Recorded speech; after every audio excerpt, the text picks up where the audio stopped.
صباح الورد.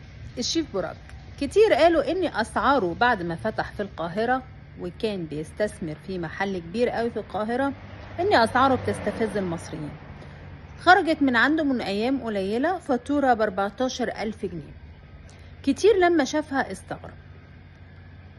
الشيف براك براند عالمي، والشيف براك بيعمل استثمار اجنبي، وعامل المحل مش لمحدود الدخل، عامله لفئة معينة لانه استثمار اجنبي.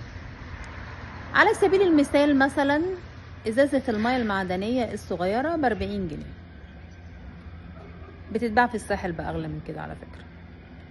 زائد اني طبق السلطة مثلا ب450، زائد الاسعار طبعا بتتراوح، يعني اسعار هي غالية بالفعل، ولكن هو مش عامل للاستثمار المصري ولا المحدود الدخل علشان تروح تخش وانت مرتبك 4-5 آلاف جنيه تروح تاكل عنده.